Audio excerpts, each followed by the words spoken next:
This was such a senseless act. And let me tell y'all the worst part. All of this was a case of mistaken identity. Hi you guys, and welcome back to my channel. If you are new here, hello, my name is Jazmine Tanaya, and if you are not new here, hello, welcome back to the channel, and welcome back to another episode of True Crime Tuesdays. If you are unaware of what True Crime Tuesdays is, it is a series that I started on my channel where every Tuesday we discuss and dissect a popular true crime case. We give our input, put our 2 cents into it, figure out what happened with the case and what led up to the true crime. And we do that here every Tuesday, so make sure you subscribe if you're into that type of content. Also, I have some other criminal justice content on my channel, as well as some college content and lifestyle content here and there. If you're into that type of content, you will want to go ahead and subscribe. Also, don't forget to follow me on all my social media sites. Everything will be linked down below in the description box, and I'll also leave a card on the screen to make it easy for you guys to find me. So on today's episode of True Crime Tuesday, we will be discussing and dissecting the tragic case of Lesandro Guzman-Feliz, aka Junior.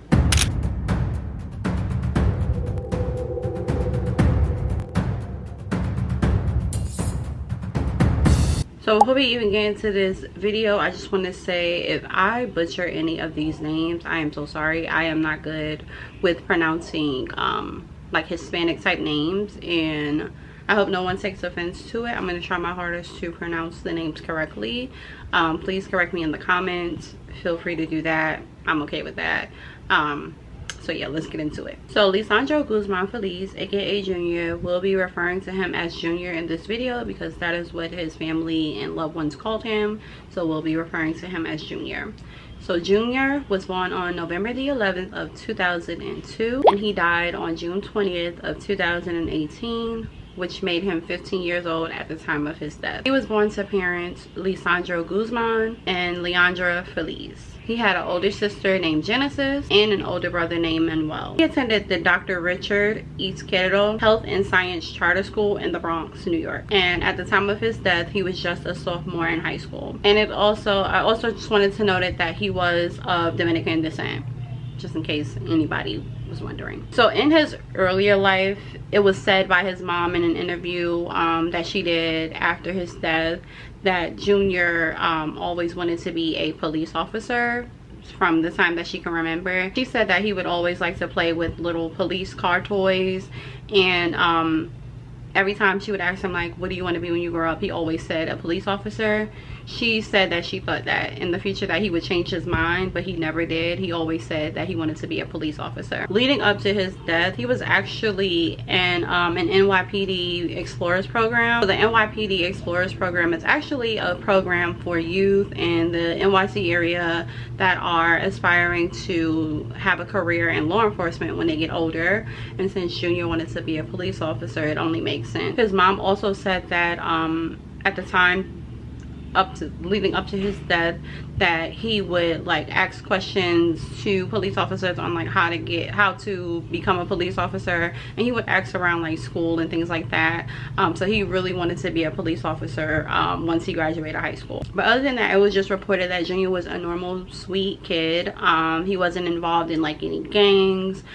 He was very chill and loving, and everyone that encountered him that did an interview had like just really nice things to say about him. They said he was not like a troubled teen or anything like that. He loved to play video games, and yeah, he was just a normal 15-year-old boy. Just based off of like other people's testimonies about Junior, it's really sad on the way that he passed away, and yeah, it's just not fair. Like, he was just a normal teenager. Like I said, he was just a normal teenager. He wasn't in any gangs. He wasn't involved in any violence. He literally had his head on the right shoulder. He had a future, a bright future, might I add, ahead of him, and he knew what he wanted to do in life. So it's just really sad, you know, the way that he passed away. So on the night of his death, which was June 20th of 2018, Junior was upstairs in his home, in his apartment with his mom. His mom was in her room, and she was like laying down getting ready for bed, and Junior was in the other room playing video games. At this time, he was on summer break from school, and so he was in his room playing video games when he got a phone call or a text. I couldn't really figure out, it wasn't really specified on whether it was a text or a phone call from a friend whose name was Jason. Now it said that Jason was the ex-boyfriend of his sister. That was circulating around online. I don't know if it was like true or false, so don't quote me on that. But his friend named Jason, he called or texted Junior and basically asked him for $5. His mom said that Junior said, hey, Jason just called, text, whatever, and said, can you ask your mom for $5 because I'm hungry? So Junior went into his mom's room and he basically asked her for the $5, and he said, you know, Mom, I'll, you know, take it to him, take it to his house, because he didn't live too far from Junior. His mom was really reluctant to let him go because, again, it was late, and you know, he lives in a rough area in the Bronx. So I mean, of course, like, I would be reluctant too, and if I had a teen son that wants to bring his friend $5, like, can't he wait till the morning? But that's neither here nor there. She let him go, you know, after Junior assured her, like, you know, I'll be fine, I'm just gonna take him the money, I'll be right back, like, it's gonna be nothing. So his mom was like, okay, go ahead. And then she kind of just like finished going off to sleep or whatever. So Junior left. Little to his knowledge, he had no idea, poor thing. There was a gang, a Dominican gang out of the Bronx. They were named the Trinitarios gang, and on that night they were riding around looking for rival members of another gang called the Sunset Gang. They were riding around basically where Junior was heading to. They were riding around East 183rd Street and Adams Place in the Bronx, and Junior was heading that way to drop his friend off the $5. So basically, like I said, they were, you know, just riding around looking for those rival gang members. They were ordered to ride around and look for said rival members of another gang called the Sunset Gang by the ringleader. His name was Diego Suarez, or Suarez, I don't know how to say it, but yeah, he was the ringleader. During trial, one of the gang members stated that Diego told them that night to make sure that they keep a weapon on them at all times and to do anything possible to hurt the rival gang. So the Trinitarios gang, they were known for carrying around machetes. Their motto is like, guns come out of bullets, but knives, like, you know, you can keep going basically. So they were out to kill. Like, I know that saying is like, don't bring a knife to a gunfight, but in their mind they're like, look, a gun coming out of bullets, but a knife you can keep on stabbing. So it's like, yeah, they knew what they were doing. So yeah, they were out riding around looking for rivals, and Junior was also out, but at this time he was at his friend's house, so he was okay at that point. So it started to get late. His mom also said in the interview that around 10:30 she started to worry about Junior because he was taking too long to like bring Jason the $5 and to come back home like he said. So she called Junior. She said that he picked up and said basically, you know, I'm okay, I'm gonna come home in a minute, like, I'm just, you know, hanging out with Jason. And she was like, okay, you know, hurry home, whatever. So at this time she ended up actually falling to sleep, and you know, Junior's out hanging with his friend, you know, whatever. So after he gets the call, he basically starts to head home because he knows that his mom is worried about him and he just wants to get home. Now I also would like to mention that where the friend lived was on Adams Place. They that area was known for like gang activities. It was also mentioned that like another little boy, he was around the same age as Junior, was actually stabbed over there as well, but I believe he survived. So Adams Place, they were known for, you know, gang activities and all that. So fast forward, as Junior was heading home, you know, he was walking and he spotted 4 vehicles like driving one after another. Junior, you know, he was kind of nervous about seeing the vehicles, but what really spooked him was that one of the vehicles, they rolled down the window and somebody shouted to him 1040, which is basically, I guess, like gang lingo, and if you're in a gang you would know how to respond to that. But like I mentioned earlier, being that Junior was not in a gang, he did not know how to respond to whatever they were shouting at him, and he took off running. Basically they spooked him. Now I'm sure Junior knew the area that he was in, so he did what he thought was best for him, which was to run. And I think that was best for him as well, because who knows if he didn't run and they did what they did to him right there, if we would have had as much footage and all that stuff. So yeah, I think he did what was best for him as well. So basically, after they said that, Junior took off running home. Basically, he was making his way home, running home, and a group of them, or a couple of them, got out on foot and started chasing him, while others were still chasing him inside of a car. Once Junior got to Bathgate Avenue and East 183rd, he sought out refuge in a bodega. Now the bodega, they said that Junior would visit there frequently, so I guess the owner knew him. So he ran in there to like kind of take cover from the gang. He even went as far as like jumping over the counter to like go behind the counter to hide from them, but the owner was like pushing Junior out. The owner of the bodega mentioned that he thought Junior was trying to steal from him or his store, so he told him to get out. But when he saw the look in Junior's eyes, like the fear, he then allowed him to come behind the counter to seek refuge from the gang. But by the time that he allowed him to come behind the counter, it was too late, because 2 of the gang members already spotted Junior and started like waving the others to come to get him. Now mind you, all of this was caught on footage. It was caught on the security footage from the bodega, and also people were recording like around the area. It was somebody like upstairs that lived upstairs from the bodega. She was recording from her phone and everything. I'm not inserting any of the footage here because it is so gruesome, and I feel like their family has suffered enough with seeing this footage circulating online, and I don't want to bring it up 6 to 7 years later. Definitely not. So if you want to see the footage, I want to say watch it at your own risk if you have not seen it already.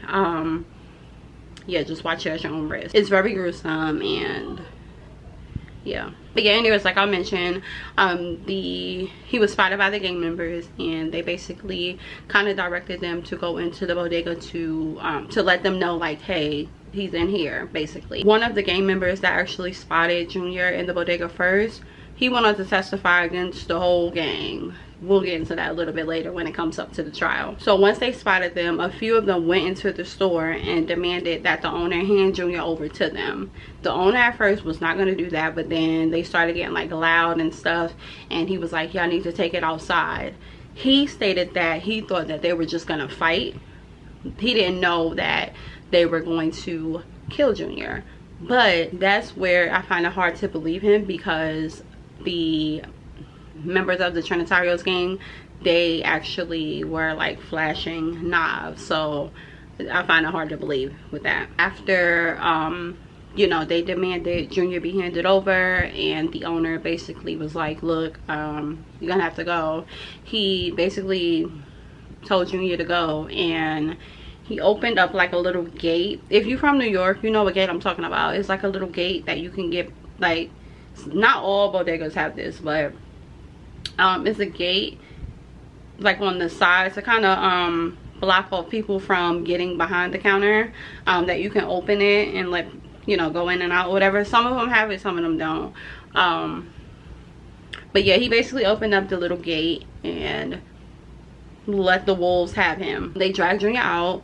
Junior was fighting for his life in his final moments. He was grabbing onto anything that he can grab onto so that they wouldn't get him outside of the bodega. They were like hitting him, pulling him, just trying to pull him out, pull him out, pull him out. They pretty much dragged him from the back of the store to the front of the store, and like I said, he was holding on for his life. Like, it's just so sad. It happened so fast. Like, you can tell, like, he was just so scared. Like, he was not trying to go without a fight, and I don't blame him. The sad part is he was the only one there to save his life, like tried to save his life.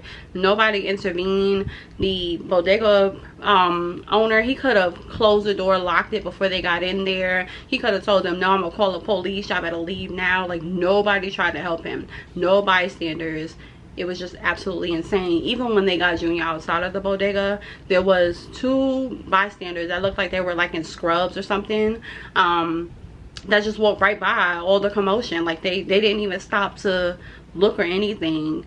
It was just crazy. So anyways, they pulled him out, and they got him out to the front of the bodega into the side, and you know, they basically started stabbing him. Yeah, they were stabbing him, and There were really 5 members that did all of the stabbing. It was Jose Munez, Manuel Rivera, Elvin Garcia, Antonio Rodriguez Hernandez Santiago, and Jonike Martinez Estrella. So those 5, you know, they were hacking and stabbing at Junior, and Jonike was the one to deliver the fatal blow into Junior's neck, causing him to bleed out and eventually die. They were stabbing him with like knives and machetes, and like I said, no one did anything. They just stood by and watched it happen. Even people that were recording with their phones, nobody tried to intervene, nobody tried to call the cops. It was just literally Junior against the world. Nobody tried to help him. So after, you know, they stabbed him or whatever, they basically left him on the sidewalk to die, to bleed out and die, and they got back in their cars and they left. Junior did take one last refuge into the bodega where he was asking for help, like, you know, help me, call the police, call the ambulance, something. Like, he's holding his neck while he's saying this because he's bleeding out, and the bodega owner is just like, no, get out, get out. You can, I don't know exactly what he's saying, but you can see him mouthing, like pointing to him, like, get out, like, go to the hospital, because the hospital, there was a hospital that was like a couple blocks away from the bodega. So he was pointing to him like, go, get out, whatever. Junior's like bleeding everywhere, no remorse, no compassion, no willingness to help, nothing. Just go to the hospital, like, get out, we don't want to deal with this. I can't like entirely blame the bodega owner, because it was very traumatic, and no one really knows like how you would approach that situation or react if that was to happen like in your business. But I just feel like he could have had a bit more compassion than what he did. Like, we're gonna get to him because it's just a lot with him as well, and yeah. But yeah, he could have had a lot more compassion. Even if he didn't want to help, he could, or intervene, he could have called the police. Like, the whole time they were dragging Junior out, he could have been on the phone like, hello, yeah, I got these people dragging this little boy out my store, hurry up, get here, whatever. He did nothing. Yeah, I don't know, I'm just very baffled. This is another case that I followed from beginning to end, and that's why I'm just like, so, like, he was 15, for crying out loud. Like, nobody helped him, nobody stepped in, nobody did anything. Like, they just stood around and just let him die, literally. So yeah, after everything happened, Junior, you know, went outside. He was like yelling for help, still holding his neck, in front of the bodega, yelling for help, like, somebody help me, call the police, you know, help, like, you know, whatever. When he seen that nobody was there, nobody was gonna help him, he ended up running to the hospital on his own, bleeding out, running to the hospital. So the hospital was about a block away. He ended up running to the hospital. He made it all the way to the front of the hospital, but he ended up collapsing at a security booth at the hospital, and he would later on die. His mom recalled in an interview the night that it happened, she was woken up by her daughter's boyfriend. I believe she said it was around like 11:30 midnight, to tell her that Junior had been stabbed. He heard from like a bunch of people that Junior had been stabbed. Isn't it funny like how fast news spread about his case, but no one did anything to help him? Like, you rather spread the news that he's been stabbed, but you don't want to call the police and help him. Okay, whatever. So anyways, yeah, she was woken up by her daughter's boyfriend and basically telling him like, you know, get up, we need to go, Junior's been stabbed. His mom said that she didn't think that he was like stabbed the way he was. She thought it was like, you know, maybe one stab. She didn't think it was as fatal. But when she got to the hospital, she seen, you know, basically how fatal it was, and Junior was actually deceased when she arrived to the hospital. But after his death and everything happened, you know, of course they had his funeral. During the funeral, the pallbearers, they actually wore Yankee jerseys because that was Junior's favorite team. and there were like a lot of people from the police academy that Junior was in at his funeral, as well as some NYPD police officers there as well. There was so many people. It was like a line wrapped around the corner. It was so many people wanting to get in, but of course they couldn't because of the church being, you know, at capacity. There were people that actually waited 4 hours to come and pay their respect to Junior. Like, this case was so big, it sparked so many nationwide conversations. It was on like every news channel. You couldn't turn to a news station and not see this case in 2018. The amount of support that his family got was insane. I even remember his sister going to like an event with Lala Anthony. She went to an event with her. It was insane. Leading up to the investigation of the case and the arrest, this case moved fast. They got some arrests super fast because the media and people of just the community and just in the country in general were on NYPD to get this case moving because of how sad and just inhumane the way that he went out. Like, we wanted everybody held responsible for what they did to Junior, and NYPD did just that. They went on a manhunt. They went on a manhunt for like 3 to 7 days trying to find everyone that was involved. They ended up coming up on 14 suspects because they started snitching one after another once they got caught, and all 14 have been arrested in connection with the case. Now I'm gonna break down the charges and why and how they were charged based off of the events that took place. So I'm gonna give you their names, their ages, and their charges. So Jose Munez was 23. Let that sink in. 23. The 15-year-old, you're 23. Antonio Rodriguez Hernandez Santiago was 25. That is a long name. Elvin Garcia was 25 as well. All three of them got 25 to life, but they do have the possibility of parole after 25 years. Now Miguel Rivera, he only got 23 years to life, and he would be eligible for parole after 23 years. The only reason why he got a lesser sentence by 2 years is because of his age. At the time, he was actually a minor, so they gave him a lesser sentence. I don't know why that matters, but yeah. I mean, I know why it matters based off of the justice system, but when you do such a hideous crime like that, there should be no mercy or remorse. You didn't have remorse for him when you were killing him. But hey, that's just me. Now Joe Nike, the one that delivered the fatal blow to Junior's neck, causing him to bleed out and die, he was 25. Let that sink in. And the judge deemed him as the executor, which he was. He actually got life in prison without the possibility of parole, so he's never getting out, which, good job judge. I actually agree with that.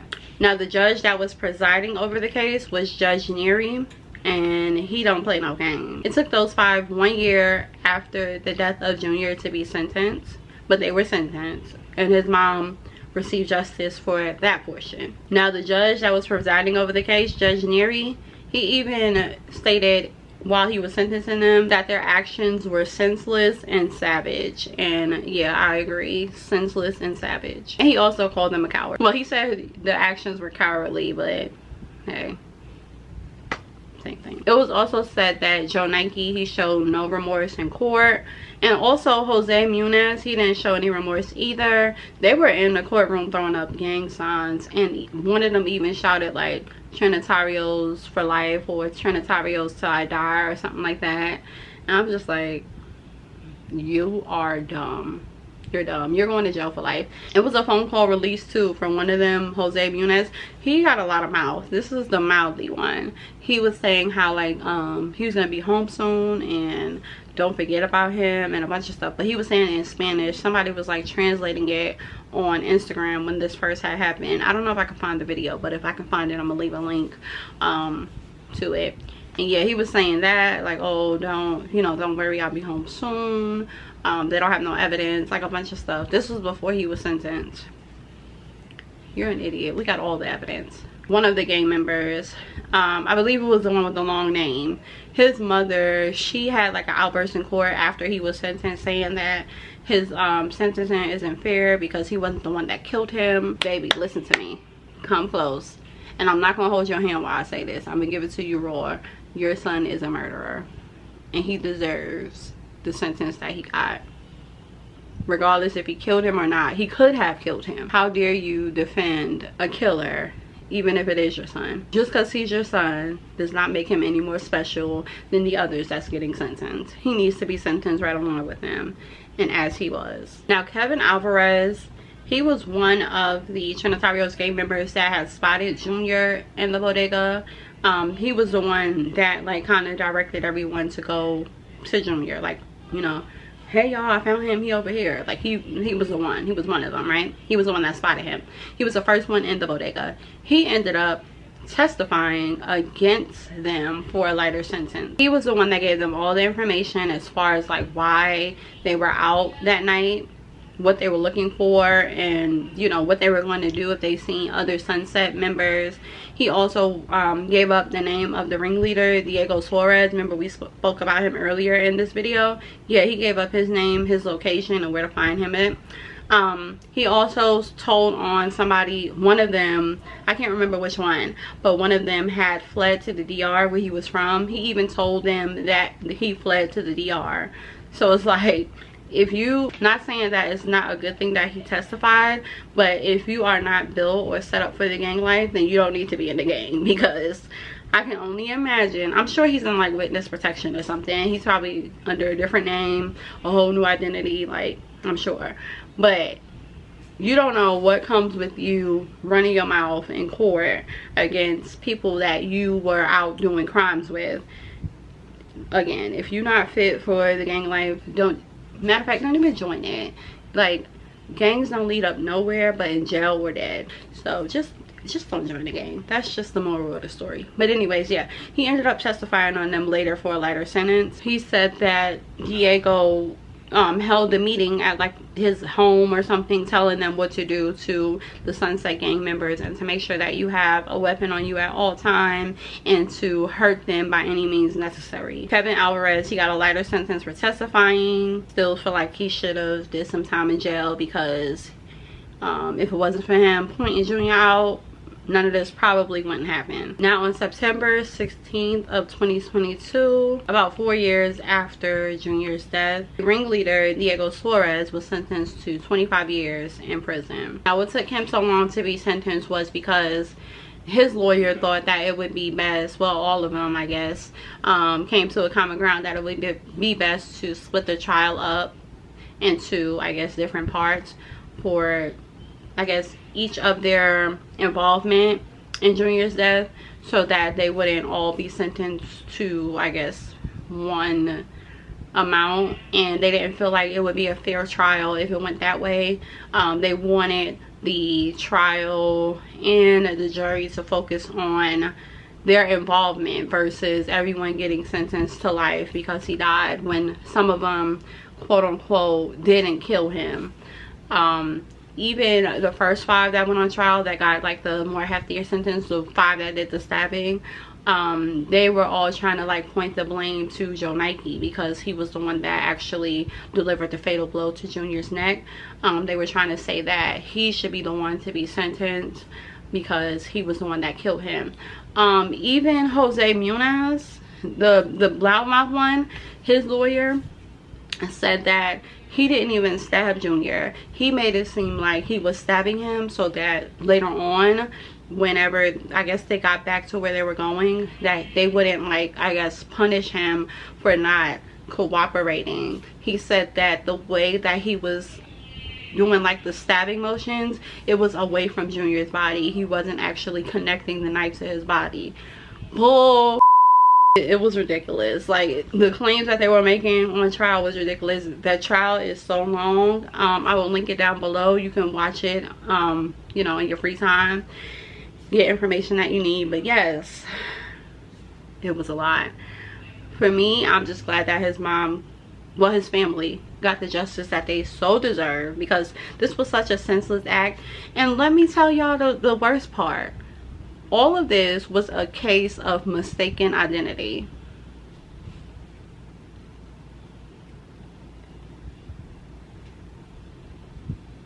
after news came out that Junior had died at the hands of the Trinitarios gang, the leader, Diego, remember him? Yeah, he came out and said that it was a mistaken identity. Like, that makes it any better. What I have to say is I'm just so glad that this case was caught on surveillance video. I'm glad that it was plastered all over the world, because I feel like this probably, if it wasn't caught on video or if it wasn't posted online, this would have been another cold case. Like I mentioned earlier, if Junior didn't take off running and they got to him where they spotted him initially, like the first time they seen him and they did that to him, oh, this would have been a cold case for sure. For sure. For sure. It would have been swept under the rug as, oh, he was in a gang, he was a gang member, it was revenge from another gang. And that's why I'm not happy that it happened to him. I'm actually really, really sad. But I am so happy that he was able to make it to the bodega where it was so many cameras, and they were able to catch the people that did this to him and put them away forever. Some forever, some not. I didn't get into all their sentencing, but you can look it up online. I just got into the main ones, you know, the ones that actually did the stabbing. I don't feel like that's true. They all played a part in it, and they all should just be sentenced, even down to Kevin Alvarez, the one that turned and testified against him. He should be sentenced as well. Yeah, that is the case of Lesandro Guzman-Feliz, aka Junior. He was 15 and he had such a bright future ahead of him, and it was cut short at the hands of some demonic beings. And I pray that his mom is getting such a good night's sleep these days. I hope her pillow is cold on each side. I hope that they never run out of her favorite flavor of ice cream. I hope that whenever she goes to order fries, that they are freshly made, that they just dip them in the grease and they are freshly made. And I hope that whatever she prays for, her little heart, all of her little heart's desires, I hope that her prayers are answered. And I hope that Junior is resting in heavenly peace. I hope that his soul is resting, because his last couple minutes were just the most terrifying. And I know he was terrified. I just know he was terrified. So I hope that he is finally at peace. His soul is at peace. His soul has made peace with what happened here in the earthly realm, and he is just thriving in heaven. I just hope that. And I hope that his family is able to pick up what is left of the time that they have here, and I hope that they have the best life ever. So yeah, that is his story. If you heard about this story, let me know down below. I'm sure you have. This story was everywhere. Like I said, I followed this story. I'm from New York, so big in New York. Not just the Bronx, not even just in New York. This was big around the country. So yeah, let me know your thoughts on this case, and I will be catching you guys in my next one. And don't forget to subscribe before you head out. Ciao.